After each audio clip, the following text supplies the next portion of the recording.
काम है ये, इसी बहाने किसी को रोजगार मिला है नया।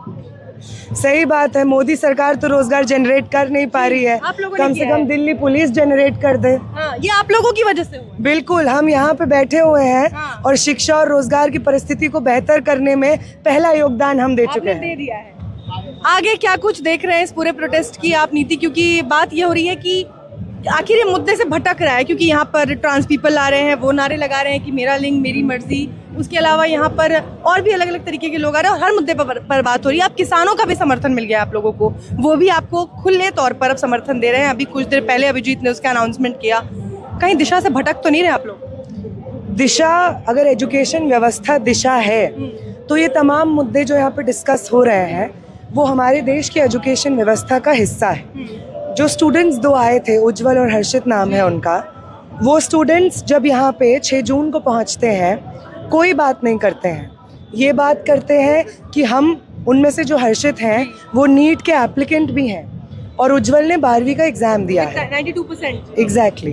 तो वो अपना एग्ज़ाम में जो उनके साथ दुर्घटना हुई है उसके बारे में बात करने आते हैं। उनके कपड़ों पे बात करना, उनके जेंडर आइडेंटिटी पे बात करना और उसका सोशल मीडिया पे वीडियो के माध्यम से उपहास करना गोदी मीडिया ने शुरू किया। वो लोग जिनको आरएसएस की शाखा से पैसे मिलते हैं और बाकायदा यहाँ पे जंतर मंतर पे आकर के पीसफुल प्रोटेस्ट को डिसरप्ट करने का उनका रोज़गार का काम है लिटरली, वो लोग आकर के उनके कपड़ों जेंडर पे कमेंट करते हैं।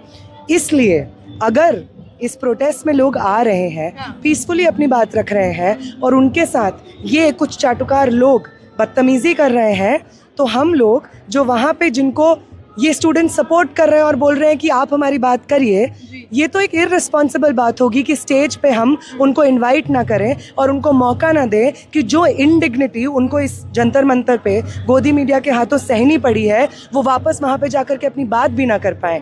वो जर्नलिस्ट जो जर्नलिज्म का एथिक नहीं समझते हैं, जिस इंसान से बात करते हैं उस इंसान की बेसिक डिग्निटी की रिस्पेक्ट नहीं करते हैं, उनका मजाक उड़ाते हैं सोशल मीडिया पे, उन पत्रकारों को जवाब देने के लिए उज्जवल और हर्षित से बेहतर कोई इंसान नहीं हो सकता था। इसलिए उनका स्टेज पे आना और ये कहना कि हम हर प्रोटेस्ट में आएंगे, हर पब्लिक साइट को ऑक्यूपाई करेंगे, चाहे वो प्रोटेस्ट की हो, क्लासरूम की हो, शिक्षा रोजगार की हो, हम हर जगह एग्जिस्ट करेंगे और आपका कोई अधिकार नहीं बनता है कि हम जो अपने मर्जी का कपड़ा पहनने आए, बात नीट की कर रहे हैं, बात परीक्षा की कर रहे हैं, रोजगार की कर रहे हैं। आप कौन होते हैं हमें कपड़ों पे रिड्यूस करने वाले, हमारे लिंग पे रिड्यूस करने वाले? आप कौन होते हैं? दूसरा सबसे अहम सवाल आप लोगों की फंडिंग को लेकर उठाया जाता है कि ये इतने दिनों से यहाँ बैठे हैं, अलग अलग स्टेट्स में आप लोगों ने प्रदर्शन किए, 9वां प्रदर्शन दिल्ली में था, कहाँ से पैसे आ रहे हैं? यहाँ 3 दिन से बैठे हैं, खाना कहाँ से आ रहा है, पानी कहाँ से आ रहा है? उस पर क्या कुछ कहना चाहेंगे? हालांकि हमने वो तस्वीरें देखी हैं कि किस तरीके से यहाँ पर एक जिस भारत की तस्वीर हमने देखी है, जिस भारत में हम रहे हैं, बड़े हुए हैं, वो यहाँ साफ दिखाई दे रही है कि हर समुदाय से लोग आकर अपनी क्षमता के अनुसार आप लोगों की मदद कर रहे हैं। लेकिन उनको जवाब देने के लिए जिन लोगों को फंडिंग बड़ा भारी शब्द लगता है, उन्हें लगता है सीधे पाकिस्तान से फंडिंग आ रही है यहाँ, उनके लिए क्या कहेंगे? देखिए, अडानी अंबानी से जिनको फंडिंग आती है उनके बारे में आप 4 शब्द नहीं बोल पाते हैं। इलेक्टोरल बॉन्ड्स में जिस पॉलिटिकल पार्टी ने भर भर के चंदा खाया, उस पॉलिटिकल पार्टी से आप सवाल नहीं पूछ पाते हैं। और यहाँ पे बैठे आम स्टूडेंट्स जो उस दरी पे सो रहे हैं, जिस दरी पे अपना ही चप्पल लेकर के 4 दिन से चल रहे हैं, वो पानी पी रहे हैं जो गुरुद्वारे से, या जो प्रोफेसर्स कुछ आ रहे हैं, आम दिल्ली के नागरिक आ रहे हैं, तो जितनी क्षमता हो रही है वो डोनेट करके चले जा रहे हैं, वो पानी पी रहे हैं। ये बगल में हमारा वॉशरूम है जहाँ पे सुबह से लेकर शाम तक बदबू आती रहती है। वही सवाल शुरू में मैंने किया था कि एक महिला होने के नाते ना यहाँ पर सैनिटरी का कोई फैसिलिटी है और हाइजीन तो भूल ही जाइए। ऐसे में कितना मुश्किल होता है जो महिलाएं यहाँ पर रात में रुक रही हैं, दिन भर रुक रही हैं। नहीं, बिल्कुल है, क्योंकि आप देखिए ना, जब डिटेंशन भी होता है लोगों का तो उनको पानी, खाना और वॉशरूम की फैसिलिटी प्रोवाइड करना बेसिक अधिकार है और पुलिस भी इस चीज़ से बाध्य है लीगली कि वो डिटेंशन में भी लोगों को ये बेसिक फैसिलिटीज़ डिनाई ना करे। तो ऐसे समय में तथाकथित रूप से हम तो आज़ाद हैं, हम डिटेंशन में नहीं है जंतर मंतर में, लेकिन यहाँ पे भी वॉशरूम की फैसिलिटी पहले दिन हमें डिनाई हो रही थी।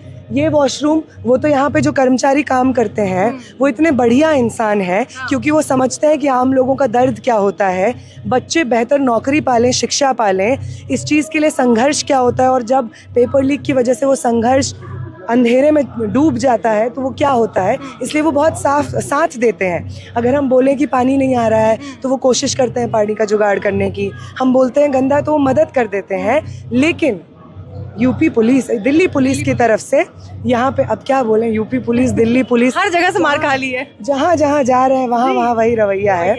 तो दिल्ली पुलिस के ऊपर ये सवाल है कि आप लोग तो जनता की सेवा करने की कसम खाते हैं, प्लेज खाते हैं वर्दी पहनते वक्त, तो पीसफुल प्रोटेस्ट को डिसरप्ट करके, धर्मेंद्र प्रधान को संरक्षण दे करके, आम जनता की शिक्षा रोजगार की बात को ध्वस्त करके आपको क्या मिलेगा? नहीं, लेकिन पुलिस तो ये कह रही है ना कि आप लोगों को 5 बजे तक, 20 तारीख की परमिशन ली थी आपने 5 बजे तक की, उसके बाद तो ये धरना गैर कानूनी हो गया, फिर आप लोग यहाँ गैर कानूनी तौर से बैठे हैं। वो बाकायदा अनाउंस कर रहे थे कि सुप्रीम कोर्ट की गाइडलाइंस है, उसका पालन नहीं कर रहे आप लोग। आप वो एकदम सही बात बोल रहे हैं। कोई भी गैर कानूनी काम, अवैध काम नहीं होना चाहिए। इसलिए हम मांग रहे हैं कि वो इंसान जो 14 स्टूडेंट्स की इंस्टीट्यूशनल मर्डर के लिए डायरेक्टली रिस्पॉन्सिबल है, धर्मेंद्र प्रधान, वो व्यक्ति अपनी कुर्सी पर बैठा हुआ है, वो अवैध है। वो इंसान जो इस पूरे एजुकेशन सिस्टम को ड्राइव कर रहा है, डिफेंड कर रहा है, और वो इंसान जो इसके सेंटर में बैठा हुआ है, उस इंसान का शिक्षा मंत्री की कुर्सी पे काबिज रहना, ये कितना जायज़ है, ये कितना सही है, इस पे जब दिल्ली पुलिस हमें बता देगी, डिफेंड कर लेगी, तब हम भी हट जाएंगे। हमारा इस देश में फेयर एग्जामिनेशन प्रोसेस हमें मिले, इस चीज़ को इंश्योर कराना शिक्षा मंत्री का काम है। शिक्षा व्यवस्था में अव्यवस्था और पेपर लीक की वजह से किसी भी स्टूडेंट की जान ना जाए, ये इंश्योर कराना शिक्षा मंत्री का काम है। हम किसी प्राइवेट कंपनी में होते हैं और कोई एम्प्लॉय ढंग से काम नहीं करता है, उसे एक दिन में निकाल दिया जाता है। शिक्षा मंत्री भी तो काम कर रहे हैं, इट्स हिज जॉब। वो हम पे एहसान नहीं कर रहे हैं, उनको सैलरी मिलती है अपना काम करने के लिए, जो काम वो 2021 से, जब से शिक्षा मंत्री बने हैं, तब से नहीं कर पा रहे हैं। तो उस व्यक्ति को क्यों अपनी तमाम नाकामियों के बावजूद इस्तीफा देने पे नहीं बोला जा रहा है?